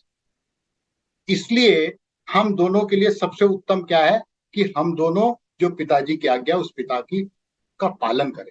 पिताजी की आज्ञा क्या है कि मैं 14 साल वन में रहूं और तुम 14 साल राज करो। भरत इसके लिए भी तैयार नहीं है। वो चाहते हैं, वो कहते हैं कि प्रभु मैं सक्षम ही नहीं, मैं इस राजकाज को चलाने में सक्षम ही नहीं। प्रभु वहां पर देखिए बहुत बारीकी से बहुत सुंदर बात कहते हैं कि देसु कोसु परिजन परवारु गुरुपद रजही लाग शरुआत, कि भरत ना तो मुझे देश की चिंता है, ना तुमको चिंता करने की जरूरत है, ना तुमको खजाने की चिंता करने की जरूरत है, ना परिवारजनों की चिंता करने की आपको जरूरत है, क्योंकि इनकी रक्षा का भार तो गुरु महाराज की इनकी रक्षा तो गुरु महाराज के चरण रज से ही हो सकता है। इसके लिए हमको चिंता करने की जरूरत नहीं है। गुरु महाराज की चरण रज में ही इतनी शक्ति है कि उससे हमारे देश की, हमारे खजाने की और हमारे परिवार की रक्षा हो सकती है। तुम तो केवल बस माता की आज्ञा का पालन करो, गुरु महाराज की आज्ञा का पालन करो और जो मंत्री हैं उन मंत्रियों की आज्ञा का पालन करो। और इन तीनों से जो आपको सलाह मिले, जो आपको एडवाइस मिले, उस एडवाइस को लेके आप अयोध्या राजकाज संभालो। फर्दर वो आगे क्या बोलते हैं कि गुरु पितु मात स्वामी सिख पाए, कि जो व्यक्ति गुरु की आज्ञा का पालन करता, जो व्यक्ति माता पिता की आज्ञा का पालन करता, जो व्यक्ति अपने स्वामी की आज्ञा का पालन करता है, वो चाहे कितने भी गलत रास्ते पर चले उसका कभी पतन नहीं होता। खराब से खराब रास्ते पर यदि कोई ऐसा रास्ता हो जिसमें गड्ढे हों, लेकिन यदि कोई उसकी शिक्षा का पालन करे तब भी वो गड्ढे में नहीं गिरता है, तब भी उसका पतन नहीं हो सकता। इसलिए आप सारे विचार छोड़ के आप 14 वर्ष के लिए अयोध्या का राज संभालो। भरत को संतोष नहीं हो रहा है किसी भी तरह से समझाने से। राज की आज्ञा भी मिल गई, उसने खुद भी कमिट किया कि जो भगवान राम कहेंगे उसका पालन करूंगा। भगवान राम उसको बोल रहे हैं, वो हृदय से उसको स्वीकार नहीं कर पा रहा है, क्योंकि उसको तो है कि भगवान राज्य संभाल। तो वो उसने फाइनली प्रभु से प्रार्थना की कि प्रभु मैं राज धर्म जानता नहीं, मैं राजनीति नहीं जानता, राजकार्य कैसे चलाया जाता है मुझे इसका ज्ञान नहीं। आप मुझे कोई क्लू तो दे दो, कोई तो ऐसा तरीका बताओ जिससे मैं राजधर्म का पालन कर सकूं। और प्रभु श्री राम बहुत सुंदर बात वहां पर कहते हैं, देखिए ये हम सबको अपने जीवन में अडॉप्ट करनी चाहिए, चाहे हम अपने परिवार में हों, चाहे हम अपने बिजनेस में हों, चाहे हम अपने वर्क प्लेस पर हों, और या किसी और, चाहे हम सरकार में ही क्यों ना हो। भगवान श्री राम कहते हैं कि मुखिया मुख सो चाहिए, खान पान को एक, पालही पोसही सकल अंग, तुलसी सहित। कि जिस प्रकार से देखिए हम कुछ भी खाते हैं, नाना प्रकार के व्यंजन हम खाते हैं, हम जो भी खाते हैं मुख के रास्ते से खाते हैं, पर क्या मुख उसको अपने पास रखता है? वो मुख केवल उसको ग्राइंड करता है और आगे शरीर में बढ़ा देता है, एंड उस पूरे फूड की फर्दर प्रोसेसिंग शुरू हो जाती है। और उसमें से जो जिसको चाहिए, जिसको शरीर चाहिए, हमारी हड्डियों का पूरी तरह से विकास हो, हमारी मसल्स का पूरी तरह से विकास हो, हमारे सेल्स का जो प्रोसेस है वो प्रोसेस पूरी तरह से चलता रहे, हमारे इंश्योर करता है हमारे बाल बढ़ रहे हैं बढ़े। तो शरीर के पूरे स्वास्थ्य की जो देखभाल है उसका कौन मुख्य कारण है? मुख है। यदि मुख अपने पास कुछ रख ले तो क्या होगा? क्या हमारा शरीर स्वस्थ रह पाएगा? शरीर तो स्वस्थ बिल्कुल नहीं रह पाएगा, लेकिन साथ साथ कैविटीज और होनी शुरू हो जाएंगी, हमें डेंटिस्ट को और जाना पड़ेगा। तो वहां पे क्या बोल रहे हैं प्रभु श्री राम कि मुखिया मुख सो चाहिए, जिसकी जो जरूरत है वो आप उसको दो। अब इस नियम को यदि हम अपने घर में अपना लें, जिसकी जो जरूरत है वो हम उसको दें, यदि इस नियम को हम अपने वर्क में अपना लें कि जिसकी जो जरूरत है हम उस जरूरतों को पूरा करें, तो मैं समझता हूं कि मोस्ट ऑफ द कॉन्फ्लिक्ट की जो सिचुएशन है हम उसको अवॉइड कर सकते हैं, समाप्त कर सकते हैं। और क्या बोलते हैं वो कि राजधर्म सर्वसु इतम, कि राजधर्म तो बस इतना सही है कि जो जिसकी जरूरत है वो आप उसको दे दो। अब जब ये सब हो गया तो लेकिन उसके मन में अभी भी संतोष नहीं। भरत के मन में तो अपने हाथ उठाकर कहता है कि स्वामी आपके सिवा कोई दूसरा नहीं है।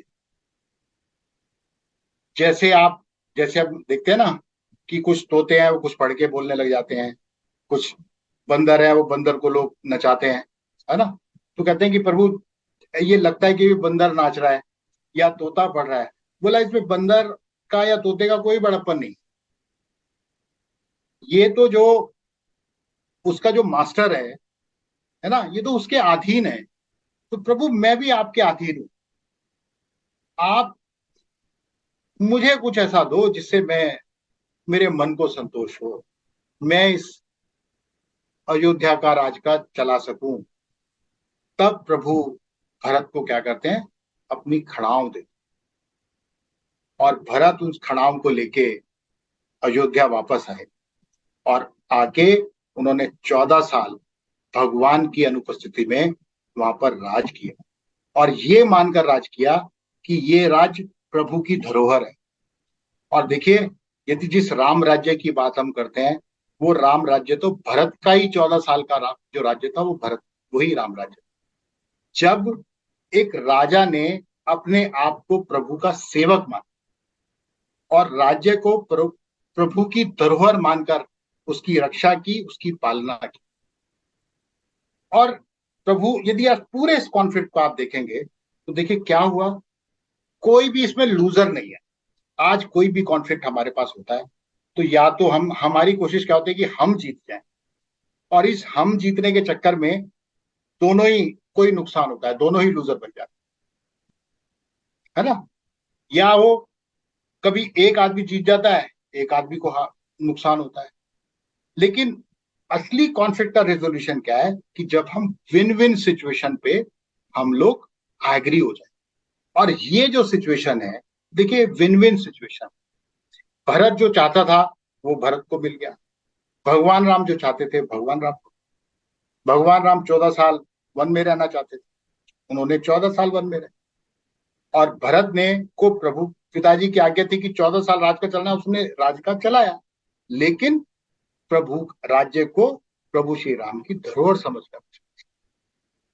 और विद दिस यदि आप देखोगे पूरे एपिसोड में तो भगवान Ram kept the slate clean, कहीं पे कोई ऐसा विचार, नेगेटिव फीलिंग उनको अंदर नहीं थी भरत के। तो ये एक स्थिति है कि जब हम विन विन की सिचुएशन ले तो हम अपने जितने भी संघर्ष है उस संघर्ष में हम आगे बढ़ सकते। देखिए क्या होता है कि जब हमारे मन में संघर्ष चलता है ना, तो आधे संघर्ष तो कैसे होते हैं कि मतलब मन की एक उलझन है, हम एक विचार से दूसरे विचार, दूसरे विचार से तीसरे विचार में हम चलते चले जाते हैं। हनुमान जी ने जब लंका को आग लगाई, आग तो लगा दी सब जगह जाके, जब वो समुद्र में आए उसको तेल को आग को बुझाने के लिए, तो उन्होंने देखा कि पूरी लंका जली हुई है। अब लंका जली हुई, उनके मन में एकदम थॉट आया, यार लंका तो मैंने जला दी, लेकिन व्हाट अबाउट माँ सीता, कहीं ऐसा तो नहीं, कहीं उनको कुछ ना हो जाए, यदि कुछ हो गया तो ये सारी लड़ाई तो हम वैसे ही हार जाएंगे। और उनके मन में एक ना खलबली मच गई। तो जब कई बार क्या होता है कि हमारे मन में कुछ विचार चल रहे हैं, हमेशा हमेशा हमको चेक करना चाहिए, हमेशा हमको चेक करना चाहिए, rather than falling into the trap of दो thoughts. Go back and check कि क्या वो ऐसा ही है। लक्ष्मण भी वापस अशोक वाटिका, वहां देखा माँ सीता बैठी, तो माँ सीता बैठी तो उनका जो वो कॉन्फ्लिक्ट था, मेंटल जो कॉन्फ्लिक्ट चल रहा था, वो कॉन्फ्लिक्ट इमीडिएटली समाप्त हो गया। जब विभीषण प्रभु श्री राम से मिलने आए, जब रावण के दरबार से मिलने आए, तो क्या था, एजम्पशन और प्रिजम्पशन चल रहे थे। हमारे अंदर भी चलता है, हम लोग के मन में कुछ थॉट है, हम अपने आप एक पूरा वर्ल्ड तैयार कर लेते हैं कि अरे ऐसा हुआ होगा, अरे ये ऐसा है, ऐसा हुआ होगा, कुछ ना कुछ नेगेटिव हम एजम्पशंस बनाने लग जाते हैं, कुछ प्रिजम्पशंस बनाने लग जाते हैं। ठीक है, तो ऐसा ही देखिए एक स्थिति विभीषण के टाइम में थी। विभीषण जब वहां से आया तो उन्होंने क्या कहा, अरे ये तो राक्षस जाति का आदमी है, रावण का भाई है ये, प्रभु इससे दूर रहो, है ना, इसको बंदी बना लेते हैं, इसको जब तक युद्ध होता है यहीं पर रखते हैं। लेकिन भगवान राम ने क्या किया, सिंप्लीफाई की। जब चीजें कॉम्प्लिकेटेड हो, हमको सिंप्लीफाई करनी चाहिए। यही मैसेज भगवान राम वहां पे दे रहे हैं कि उन्होंने उसको सिंप्लीफाई किया। उन्होंने कहा कोई बात नहीं, यदि ये मिलना चाहता है एक बार इससे मिल तो लें, इसको बुलाओ मिलने के लिए। अब जब वो मिले, बात हुई, तो सबका जो विचार थे, सबके विचार बदल गए। मेघनाथ के, जब मेघनाथ और लक्ष्मण के बीच में देखिए जब लड़ाई चल रही थी, तो मेघनाथ तो मायावी था, है ना, मेघनाथ मायावी था। अब वो मायावी मेघनाथ, ठीक है, कभी वो फॉग क्रिएट करता था, कभी वो क्लाउड क्रिएट करता था, कभी अंधेरा कर देता था, कभी थंडर, जो लाइटनिंग है वो स्ट्राइक कर रही है, और इनविजिबल रहता, दिख नहीं रहा था। हजारों वानरों को वो मार चुका था। तब लक्ष्मण ने ब्रह्मास्त्र को ना लॉन्च करने का उसने तैयारी शुरू की कि मैं ब्रह्मास्त्र लॉन्च करता हूं। लेकिन प्रभु श्री राम ने वहां पर लक्ष्मण को रोक दी। और क्या कह के रोका उसको, यदि ये ब्रह्मास्त्र चलेगा तो ये पूरी राक्षस जाति का सर्वनाश कर। देखो, सभी राक्षस बुरे नहीं है, और सभी राक्षस are not in war with us. तो हम उनको क्यों मारे, हम उनको क्यों मारे? Stop branding a clan, right, कि पूरी राक्षस जाति बुरी है। हम भी करते हैं ना, कभी कुछ किसी परिवार से हमारा कुछ डिस्प्यूट होता है तो हम भी करते हैं ना, अरे ये तो उस परिवार का है, ये तो ऐसा ही होगा,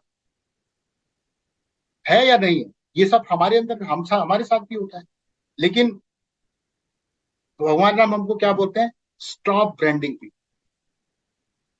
जरूरी नहीं है कि फादर का कोई एक्शन था, सन का एक्शन भी वैसे ही होगा, इट इज नॉट नेसेसरी। और वहां पर उन्होंने लक्ष्मण को ब्रह्मास्त्र चलाने से रोका, सिर्फ ये कहकर कि हमारी जाति पूरी राक्षस जाति, हमारी लड़ाई पूरी राक्षस जाति से नहीं है। जो हमसे वॉर कर रहे हैं हम उनके साथ तो लड़ेंगे, लेकिन जो हमारे साथ वॉर में नहीं है हम उनको कोई नुकसान नहीं पहुंचाएंगे।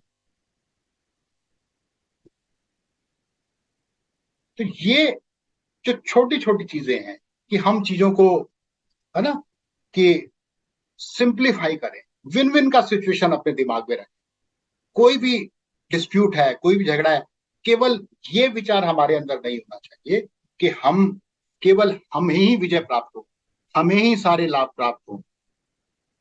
यदि हम इस विचार के साथ काम करेंगे तो हम किसी भी कॉन्फ्लिक्ट को कभी खत्म नहीं कर सकते। तो पहली चीज कि विन विन सिचुएशन के ऊपर काम करना है। और वो हम कैसे कर सकते हैं? यदि हमारे अंदर कोई कॉन्फ्लिक्ट है तो हम उसको चेक करें, रीचेक करें। जैसे हनुमान जी इमीडिएटली अशोक वाटिका में भगवान माँ सीता को देखने के लिए पहुंच गए। यदि वो नहीं देखते तो उनके दिमागों का जो जो विचार का जो जाल वहां पे शुरू हो गया था, वो उनको आगे काम नहीं करने देते।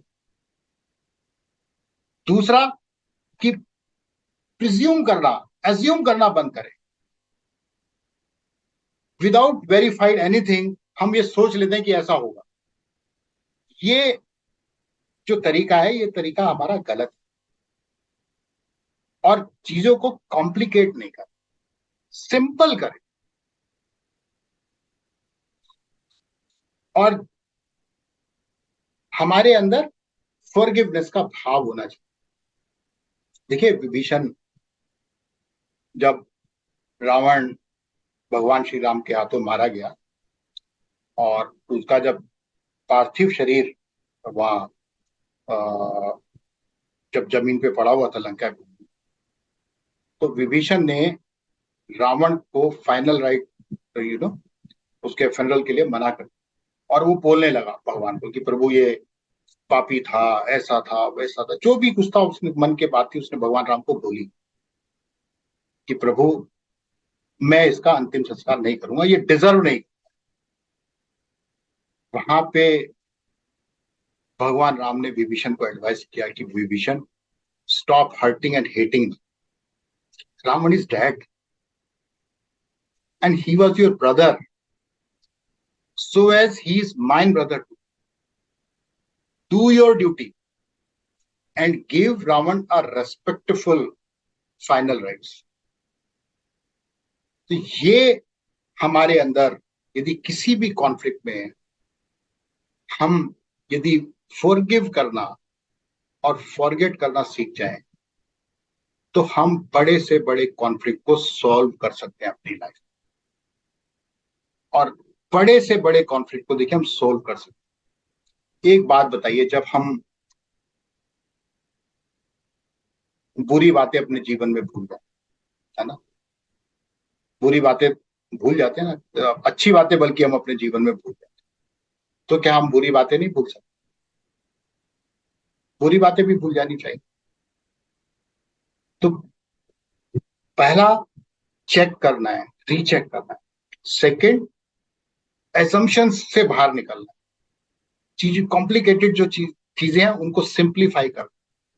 तीसरा, ब्रांडिंग से बाहर निकलना है कि अपने मन में एक धारणा हमने बना ली कि बस ये आदमी गलत है और अब हम इससे बात ही नहीं करनी। इस धारणा से हमको बाहर निकलना है। और दूसरा, क्षमा का भाव अपने जीवन में हमें प्रकट करना। देखिए, नेल्सन मंडेला, आप जानते हैं कि नेल्सन मंडेला को 26 साल करीब जेल में रखा गया, और रॉबिन आइलैंड के जिस सेल में उनको रखा गया उसकी हाइट और लेंथ इतनी नहीं थी कि वो पूरा उसमें लेट सकते थे या वो सीधा खड़ा हो सकते थे। और जो वहां के प्राइम मिनिस्टर थे साउथ अफ्रीका के, जॉन वॉर्सर, उन्होंने पूरी लाइफ उन्होंने ये कोशिश करते रहे कि किस तरह से नेल्सन मंडेला को डेथ पेनल्टी मिल जाए, किस तरह से नेल्सन मंडेला को एग्जीक्यूट किया जा सके। पूरी लाइफ वो ये कोशिश करते रहे, लेकिन धीरे धीरे जिस तरह से डेवलपमेंट हुआ, और डेवलपमेंट होते होते नेल्सन मंडेला को जेल से बाहर निकाला गया। और नेल्सन मंडेला उस समय साउथ अफ्रीका के सबसे ज्यादा पावरफुल व्यक्ति थे। प्रेस रिपोर्टर्स ने उनसे जॉन वॉट्सर के बारे में पूछा कि what do you think about John Vorster. तो नेल्सन मंडेला ने बहुत छोटा सा और एक सिंपल जवाब दिया कि he is very decent man and just walked up. He forgive John Vorster and he forgot. आप पूरी उस जेल से बाहर आने की उस जर्नी के बारे में यदि आप देखेंगे तो नेल्सन मंडेला ने अपने कभी उन 26 सालों के बारे में बात नहीं।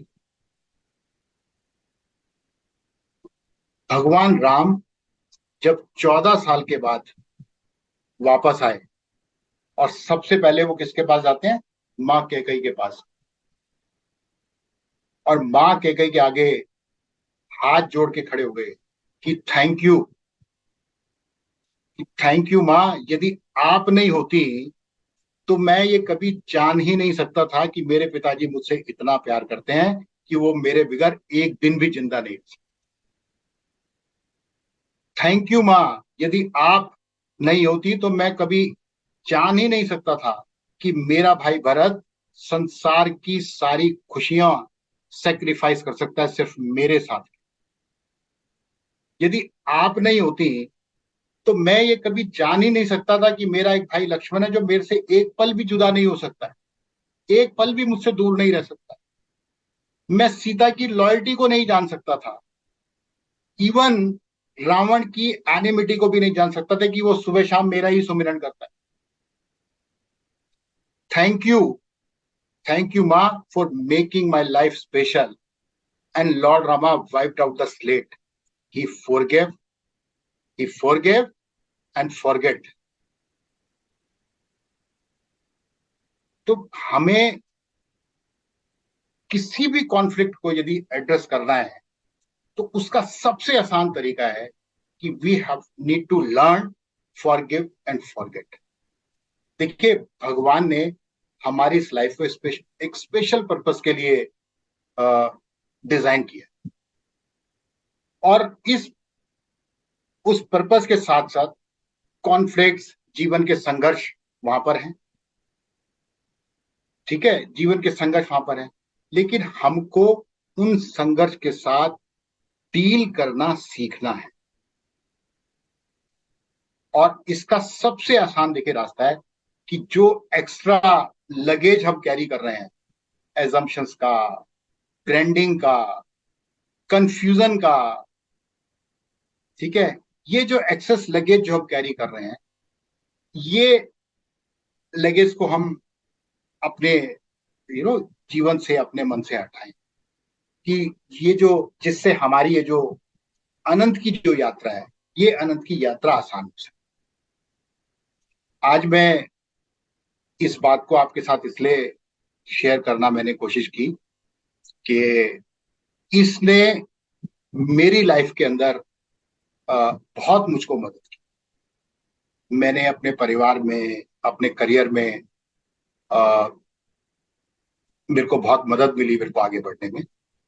और ये मेरा स्ट्रॉन्ग बिलीफ है कि ये आप सबके जीवन में भी उसी तरह से हेल्पफुल होगा।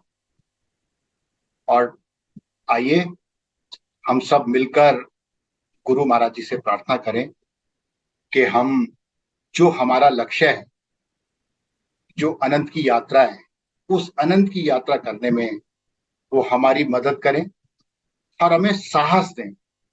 देखिए, क्षमा करना और क्षमा मांगना ये आसान नहीं है, इसके लिए साहस की जरूरत है। और आज हम एक गुण के लिए हम प्रार्थना करें कि प्रभु हमारे अंदर वो क्षमा का गुण प्रकट करे, जिससे हम चीजों को भूलना सीखें। और देखिए, यदि ये एक गुण हमने अपने अंदर यदि प्रकट कर लिया तो मैं समझता हूं भगवान श्री राम ने विभीषण को विजय रथ के बारे में बताया कि जब रावण को उन्होंने देखा, विभीषण ने रथ पे बैठे हुए और देखा कि रावण पूरी तरह से प्रोटेक्टेड है, एक बहुत बड़े रथ के ऊपर वो बैठा हुआ है और पूरी तरह से वो प्रोटेक्टेड है, और उसके ठीक विपरीत भगवान के पास ना तो रथ है, रथ को तो छोड़ो, तपस्वी वेश में, पैरों में जूते भी नहीं है, वहां भी प्रोटेक्शन नहीं है। तो वहां तुलसीदास जी रावण उसमें लिखते हैं कि रावणु रथी बिरथ रघुबीरा, देख विभीषण भय वधीरा, अधिक प्रीति बनभा संदेहा, और बंदी चरत कह सहित स्नेहा, कि नाथ ना रथ ना तन पद त्राणा, कि प्रभु ना तो आपके पास रथ है और ना आपके सर पर और पैरों में किसी भी तरह का प्रोटेक्शन है, कोई आर्मर्स आपने पहने हुए हैं, आप इस बलवान रावण से कैसे जीतोगे। नाथ ना रथ ना तन पद त्राणा, कई विधि जीतीबा वीर बलवाना। सुनहु सखा कह कृपा निदाना, जेहि जय होहि सो सयंदना। भगवान राम वहां विभीषण को समझाते हैं कि विभीषण, जिस रथ से विजय प्राप्त होती है वो रथ कोई और है। वो ये रथ नहीं है जिसपे रावण बैठा हुआ है, वो रथ कोई और है। और उस रथ के बारे में वो डिस्क्राइब करते हैं कि सौरभ धीरज तेहि रथ चाल, कि साहस और धैर्य जिस रथ के पहिए हैं, courage and patience are the wheel of the chariot, right. सत्यशील दृढ़ ध्वज पताका, बल विवेक दम परहित घोड़े, क्षमा कृपा समता रज जोड़े। जिसके पास, उन्होंने एक गुण की चर्चा की, क्षमा की चर्चा की। तो आज हमने भी कोशिश की, आपके सामने मैंने कुछ एग्जाम्पल्स रखे कि देखिए, जिन लोगों ने इस क्षमा के गुण को अपने जीवन में अपनाया, वो लोग जीवन में बहुत तरक्की कर सके, वो अपनी लाइफ में बहुत सक्सेसफुल बने। और इस क्षमा के गुण से हम अपना जो गोल है, हम उसमें सक्सेस हो सकते हैं। हमारी जो अनंत की जो यात्रा, उस अनंत की यात्रा को आसान कर सकते हैं। इसलिए मैं गुरु महाराज जी के चरणों में प्रार्थना करता हूं कि हम सबको वो साहस दें और हमारे अंदर ये क्षमा का गुण प्रकट हो, और हमारी ये जो अनंत की यात्रा, ये अनंत की यात्रा आसान। प्रेम से बोलिए श्री सद्गुरुदेव महाराज की जय। प्रेम से बोलिए आनंद कंद भगवान की जय। हमारे गुरु भाई ज्ञान वशिष्ठ जी को अति प्रेरणादायक सत्संग विचार से हम सबको लाभान्वित करने के लिए बहुत बहुत धन्यवाद। बहुत ही सुंदर ढंग से हमें एग्जाम्पल देते हुए, जैसे हमारे जीवन में बहुत सारे समस्या आते हैं डे टू डे लाइफ में, हमारे पर्सनल लाइफ में हो गए, हमारी स्पिरिचुअल लाइफ में हो गए, हमारे प्रोफेशनल लाइफ में हो गए।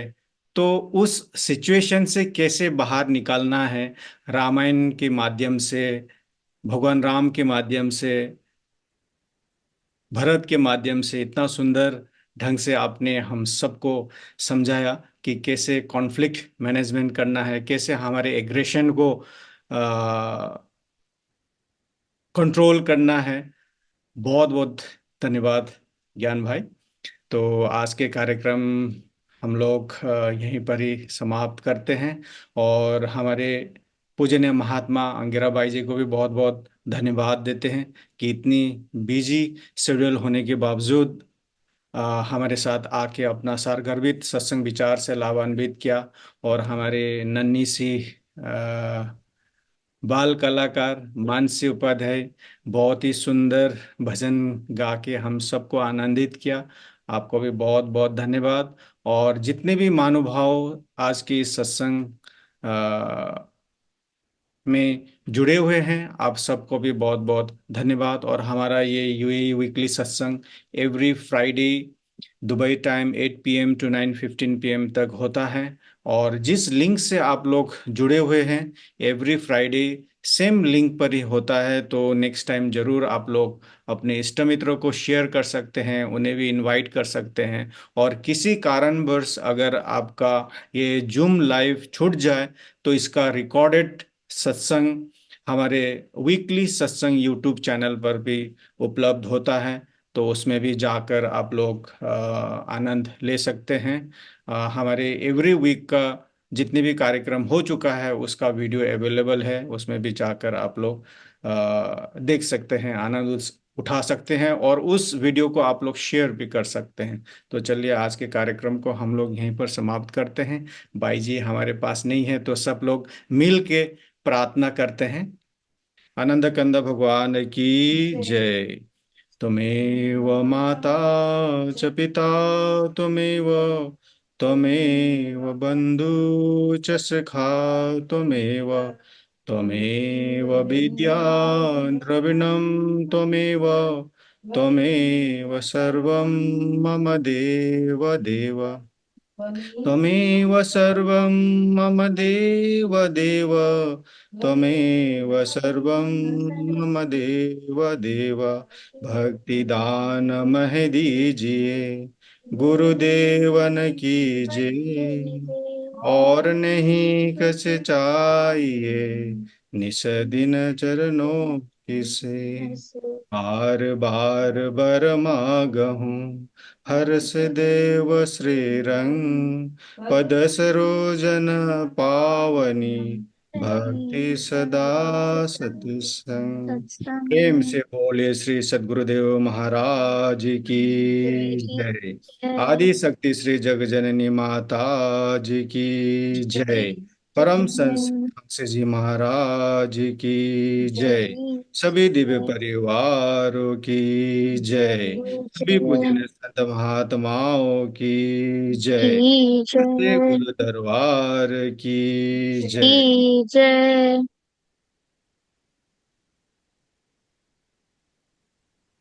प्रेम से बोलिए आनंद कंद भगवान की जय।